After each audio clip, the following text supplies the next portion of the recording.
Hi, LeeAnn. Welcome. Thank you very much for being here today. Good morning. Thank you for the invite. It wasn't very clear on exactly what I was supposed to be testifying on when I was invited here. It was kind of thrown together last minute, but I do believe that my testimony has touched on a lot of the points that have already been discussed today, and I do have some questions that I wrote down as we were hearing testimony. So thank you very much. I would also like to start with the fact that while I am here in vehement disagreement with what is being proposed by this legislature, it does not mean that I am disrespectful towards anybody here. I certainly respect that this legislator has invested, interest in the public health. Please do not accept my passionate, vehement disagreement that's about to follow with disrespect, because that's not it at all. So that being said, I'd like to start by mentioning that this hearing, whatever this is considered, is in no way an acceptable substitute for a bipartisan committee hearing. There were plenty of opportunities to do this properly in the last 5 months and put it through the proper legislative process, and we should have done it that way. This is a little bit of fly-by-night, and it's not at all indicative of the proper legislative process. Representative Linehan recently stated in a public hearing that she would not comment on a bill that she hadn't seen the language of. Well, we didn't want to either. There's no piece of legislation that the public could even read before coming here to speak, and that's not acceptable, it's not democratic, and it's not even really American. The very definition of legislative creep that we all warned you about has now arrived. I'm a paralegal for a vaccine injury attorney in New York City who represents families in the federal vaccine injury compensation program, and I see vaccine injury every single day of my personal and professional life, and it's stunning. We are the law firm that's suing the city of New York for the forced vaccination orders and work closely with the team of attorneys who are fighting the Rockland County vaccination orders as well. I also attend the CDC meetings of the Advisory Committee of Immunization Practices and testify to them multiple times a year. Per the 1986 Act that grants vaccine makers blanket immunity for injury or death caused by their products, vaccine injury is literally the law of our land. My job requires me to have a well-rounded understanding of the topic and also provides me access to renowned medical experts, one of them we've flown here today and I will be introducing shortly, that have helped me translate and understand the science that shows vaccines truly are causing harm to our children. One of them, I skipped that line. I also learned how to FOIA request information that's missing. To quote Dr. Valerie Horsley in her advertisement of this event, once a vaccine is approved for use, its safety is continually monitored through both active and passive surveillance systems. Through recent FOIA requests in conjunction with Bobby Kennedy and Del Bigtree and their organizations, that we've discovered that there are 0 double-blind placebo safety studies for childhood vaccines. Therefore, no way to know the risk or the risk profile for any vaccine, including the MMR, which was only tested for 42 days on a population of 800 adults. Without placebo testing, no one, not Ms. Horsley, not Ms. Terranova, not the Commissioner of Public Health, can point to any one vaccine specifically and say that it is more or less dangerous than the disease itself, because there is no data on the planet to support that. And yet we're still recommending vaccines to immunocompromised individuals as well. There is no data to support that a non-vaccinated individual is of any threat to an immunocompromised individual. I challenge that assertion and request the source data for that assertion as well. To say otherwise is simply untrue and unethical. The data is just not there to support this. How can any responsible legislature or governing body consider mandating a pharmaceutical product without being able to properly assess the risks involved? Is this really for public health or profitability? Since the 1986 law was passed, childhood chronic illness has grown concurrently with the 6-fold increase in vaccines given to our children. Chronic illness in kids jumped from 13% to 54%. 54% of our kids are suffering from a chronic illness. There's your health crisis, Representative Ritter. And Ms. Linehan, with all due respect, your public statements that vaccines for the most part are safe and effective are wholly inaccurate and unsupported. I've got the data for that. Please listen to us. I know what you're going to say. I thought you took a religious exemption. Why are you talking about science and health? Because everything I just explained indicative of the lack of evidence, there is no emergency for the removal of the First Amendment rights, including my freedom of religion. According to the dictionary.com, a religion is a body of persons adhering to a particular set of beliefs and practices. The First Amendment guarantees freedoms concerning religion. It forbids Congress from both promoting one religion over others and also guarantees the free exercise of an individual's religious practices. The infant drug program, commonly known as the vaccine program, is a religion, and the mandates are equivalent to forcing a religion on those with different beliefs. With infant drugs, one must believe that the drug or vaccine is safe, effective, and necessary as they are told by their doctors or priests, who are given instructions by the CDC, their church leaders, who are governed by the pharmaceutical industry, the church. If anyone challenges the orthodoxy, they're excommunicated or Wakefielded. One must have faith that the vaccine will protect their child or themselves from disease in order to participate in the vaccination ritual. One must pray that their child does not become injured or die from the vaccine. And one must be willing to accept the risk of an adverse event or even sacrifice their child so that other children will supposedly be protected from infection. Those who believe in vaccination are willing to accept that risk for their children according to their beliefs. We do not share the belief in vaccination. I'm secure in my faith, and I do not consent to participate in a forced religion. I do not consent to be forced into homeschooling based on flawed data from the Department of Public Health and unsupported claims by the media and some members of this legislature. My religious creed, as defined by Connecticut statutes, is my own, and I do not need to identify with any organized religion to express this for any reason. My religious creed does not condone child harm, including children other than my own. That's why we stay home when we're sick, to protect others. I will never consent to something that I know could harm my son when the established science does not support this legislator's egregious actions. Removing the right to choose now not only accepts the current 72-dose schedule that I just explained is dangerously flawed, but it will mandate any or all of the 270 vaccines that are currently in various stages of the developmental pipeline. How many is enough for you? I'm not sure that certain legislators realize the generational damage that they're doing to their own party. So I'll end my speech with a question for the entire room and one for the panel. By show of hands in this room, how many people will never again vote for the party who inserted their decision-making over their parental choice? Ever. And for the panel, I'd like to know what vaccines are required to achieve herd immunity when we have 72 doses now and different generations had different amounts of doses. Thank you so much. That concludes your testimony. Thank you very much. For someone who felt they were ill-prepared, I think you did a really great job. I called Bobby Kennedy for help. With that said, I have a question. I didn't know that you were a paralegal, especially in the state of New York. So I'm glad that you are, because then you can help me answer a question.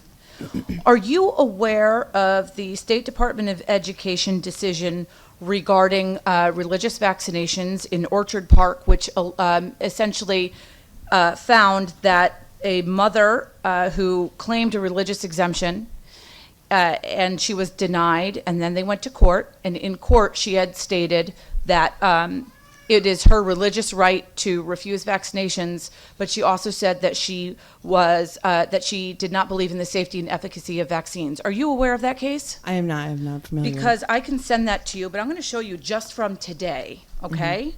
The information, the testimony that we received. This is the stack of testimony of people against religious vaccinations who also claim that they do not vaccinate because the safety and efficacy of vaccines is unproven. This is the stack of people who have given testimony because they believe it violates their true religious beliefs. If we were to look at precedents and law in the state of New York, and I believe it would uphold here in the state of Connecticut, of just the people in this room today, here is the stack of people who would be turned down for their religious exemption because in their testimony they also stated that they believe that it is safe and ineffective for vaccines. And a lot of people have said that it's because of autism or because of, quote, the money grub at Big Pharma. And I understand where that comes from, but we are here today to talk about religious exemptions. Are they being utilized correctly? And I believe, given that you are a paralegal in the state of New York, you should familiarize yourself with this case, because it is really backing us up in saying this amount of people would not be able to keep their religious exemption based on their testimony. Per New York state law, not Connecticut, correct? Correct. Because Connecticut delineates that we do not have to identify with any organized religion or identify specifically what our religious beliefs are. At this point, my concern has been that the religious exemption has been utilized in a way that is not for religious beliefs. And so I was just wondering if you were familiar with that case, and what I'll do is I will send you the information on that, and you could take a look at it. And I'd be more than happy to have a conversation with you in the future, so we could talk about that. I'd love to meet up. Absolutely. Great. Thank you very much. Are there any questions from the panel?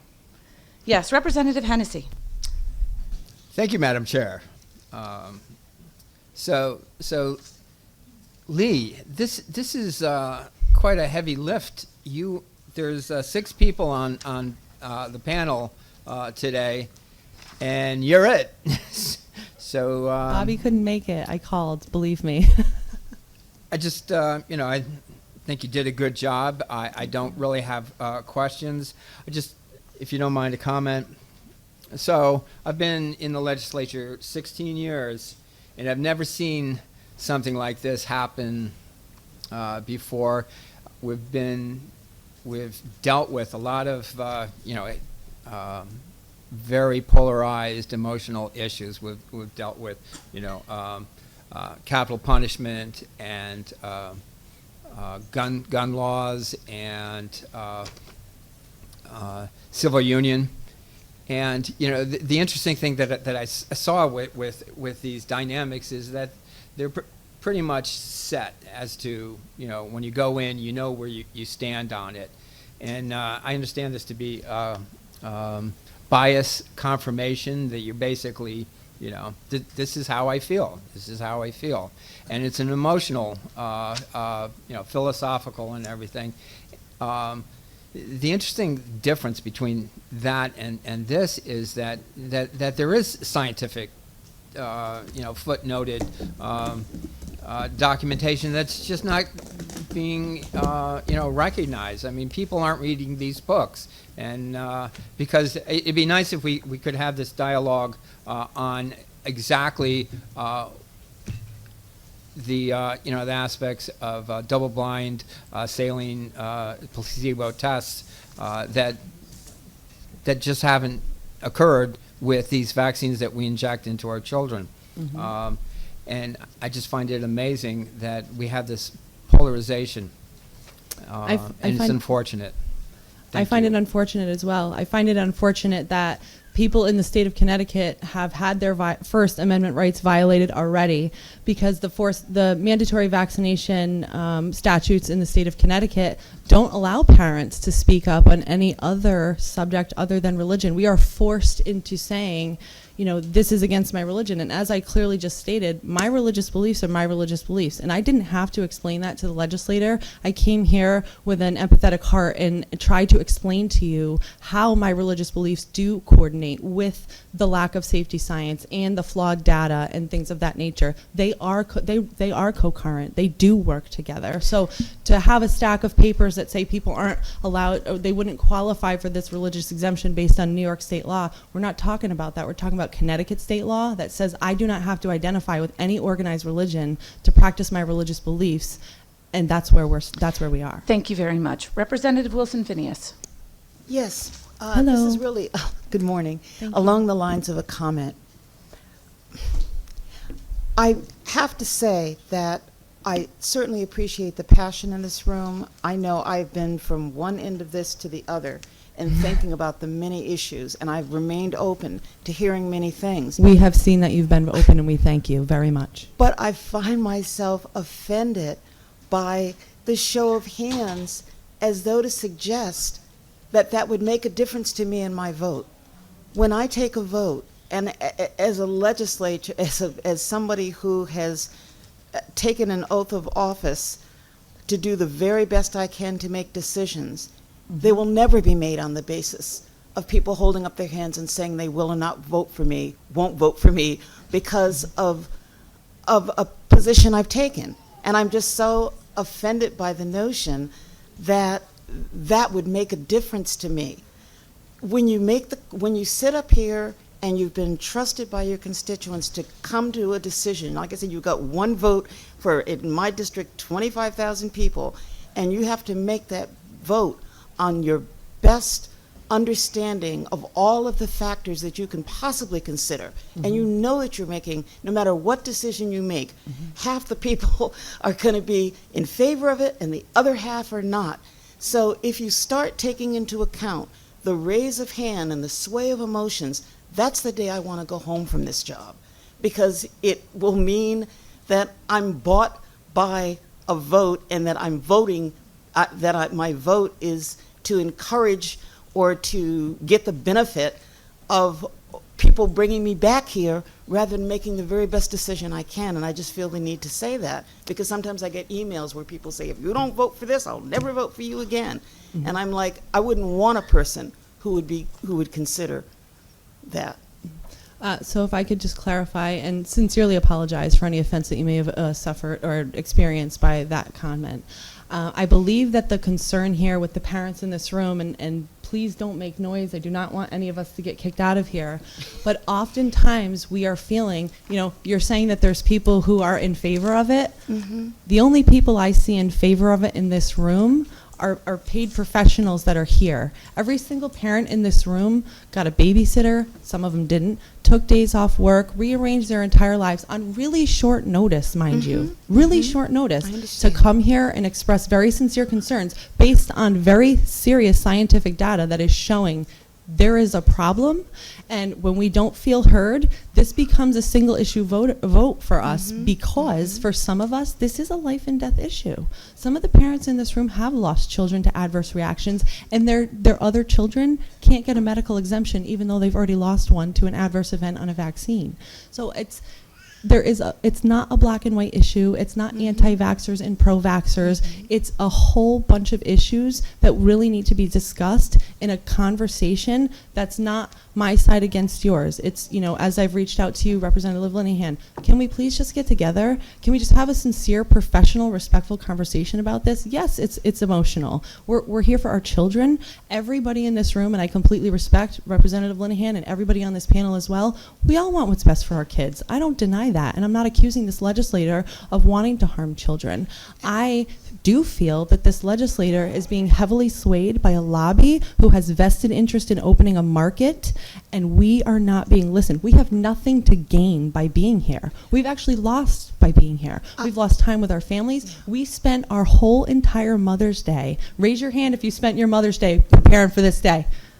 I do understand and appreciate that, and I appreciate, like I said, I appreciate that you're here to represent that perspective. Thank you. But I'm also here because I have to represent the people who aren't here.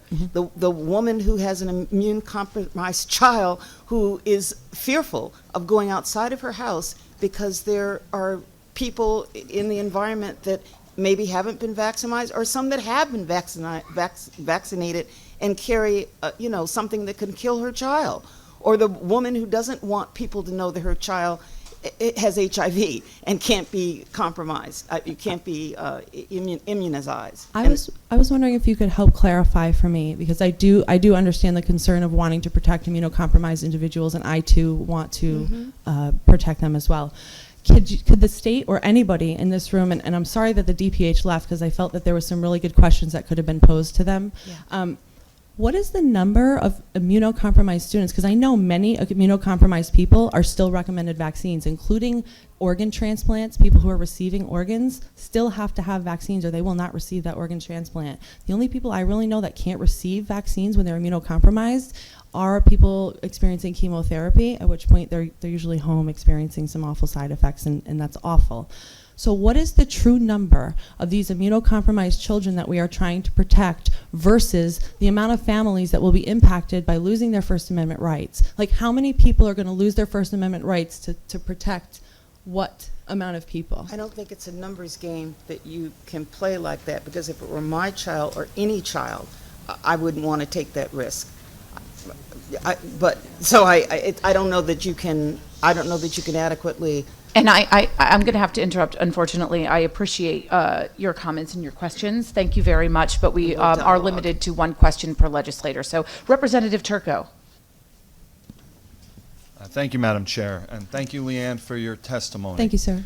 So my question is, we heard earlier from Jody Terranova from the American Pediatrics, who stated that there are situations and examples where somebody does have a side effect from a vaccination. Certainly. She mentioned a peanut allergy as an example. You know, someone could be allergic and have a reaction, but that is a very, very, very small percentage of people.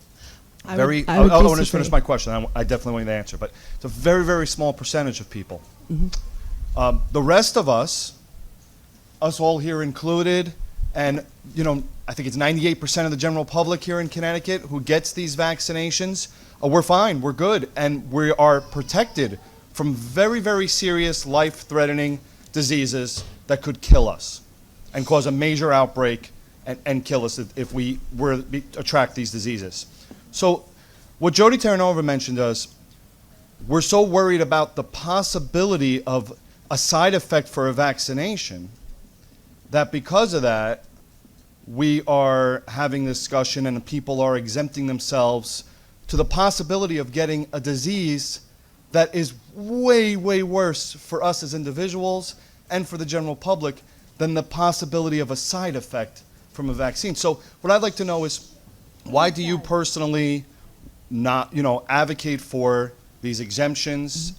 Yes, there are some risk involved with every medication that someone takes. There is some risk. Which is why a there side should always effect. be But choice. why would you go that direction versus, wanting to protect yourself from diseases that could kill us? So thank you. thank you for your question and thank you for your time. There's a couple of points I was trying to write down so I could keep up and address all of your points. As you mentioned that a small number of people have adverse reactions to vaccines, I would dispute that and I would refer you to the hello, Senator Anwar. Thank you for joining us. Happy to see you here. Thank you for coming. I would refer you to the Harvard Pilgrim study that references, funded by the HHS, that found that only 1 to 10% of actual vaccine reactions are actually ever recorded or reported. So if you look at the vaccine injury compensation data to date, which has paid out $4 billion in taxpayer money, that's only 1 to 10% of true vaccine injury. So 4 billion times 100, we're talking catastrophic damage here. So that's just that. So the adverse reactions are not as insignificant as you think, and they can be a lot more than what people realize. They can be simple as chronic ear infections that require 11 antibiotic prescriptions in the first year and a half of life. They can be chronic eczema. They can be lupus. They can be childhood diabetes or arthritis. They can be autism, because there have been cases adjudicated in the federal vaccine court for autism. So when you're talking that it's just a small number of people, why don't we want to protect ourselves from a disease? As I stated earlier, 54% of our children in this country have a chronic illness that lasts their entire lifetime, that is disabling. They cannot leave their house. Some of them can't talk. Some of them are wearing diapers at 20 years old and wearing helmets and smearing their feces all over the wall. That, to me, I'd rather have measles for a week and know that I can treat it, because it's not 1945 anymore. We can treat measles with vitamin A, low sunlight, good nutrition, hydration. We have hospitals, we have quarantine, we have antibiotics, we have all sorts of great things that can treat infections now. We have sanitation, we have clean running water. We don't defecate where we eat anymore. It's not the same as it used to be in the early 1800s when children were dying of measles, when we had them working in mines 18 hours a day before the child labor laws took effect, and they weren't getting access to sunlight or proper nutrition or proper hydration. Yeah, they were killing kids back then. It's a lot different now. I would take a week of measles any day over what I'm watching some of these families experience in my daily life. Honestly, measles is not deadly in the United States. We have not had a child die from measles in a long time. And the last child that died of measles in this state was he wasn't even a child, he was a 21-year-old immunocompromised person who had received a bone marrow transplant 18 months prior and had the vaccine. So we're not talking about an emergency here. With all due respect, I understand and respect the legislators' concern to protect public health. This just isn't the avenue. This seems to be opening up a market for profitability rather than protecting public health, because it is not in the interest of public health. Measles is not a deadly infection in the United States. And when we are exposed to it, there is zero scientific data to support the rabbi's claims that 90% of unvaccinated people who are exposed will catch measles. That's simply unsupported. And we have the data to prove that experiencing reactions from the measles vaccine, please read, I printed this out, it's 1,500 pages. And I'm happy to share this with any of you. I printed it out at my own expense. There is tons of data in here to state the vaccines that we are trying to mandate on these children are causing way more harm than is good. The data is catching up to us with what we've done, and it's alarming. I have legal proof, I have scientific proof that is accepted in courts of law by judges all over the United States that this is a problem, and that the legislator, while I do respect their concern, may not be understanding the full ramifications of their suggestion, of their intentions. Thank you very much. Are there any other questions? Seeing none, thank you very much for your time. Thank you for your time.